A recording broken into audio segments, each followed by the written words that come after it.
بسم الله الرحمن الرحيم الحمد لله رب العالمين ثم الصلاة والسلام على سيدنا محمد وعلى آل سيدنا محمد maanta waxaan soo gaartay media gal ganacsi alxamdulillah ilaah baa maxad iska leh wax kale oo dhimagna waxaan leeyahay ka daysida media gal ganacsi sababta ah waxa jibiyay maanta iskoor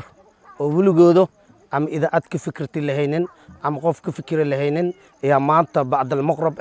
oo maanta dhex taaganyiin kaamamka dowladka Tayreedisho oo dadka danta yar ah ki dibkiisa shitay iyo ki dibkiisa shidinin oo sidii u arkan oo xaqiiqta u istaagaan waliba waxaan idin leeyahay maanta alxamdulillah media gal ganacso wax lagu faan waay maanta sababta ah hadii hotel ada $2,000 aad ka kareysid ama $1,000 aad ka kareysid maanta wixii lagu dhax cuno ama wixii lagu dhax baashalo wax meel ku saaran ma laha laakas maanta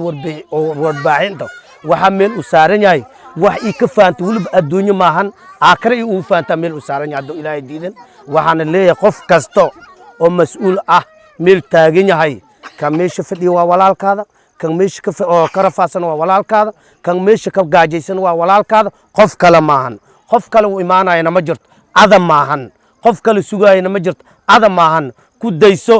qofka maanta tilaabadan qaaday ku dayso walaal waxaan ku leeyahay ku dayso walaal waxaan ku leeyahay ku dayso walaal waan leeyahay assalaamu alaykum wa rahmatullahi wa barakaatuh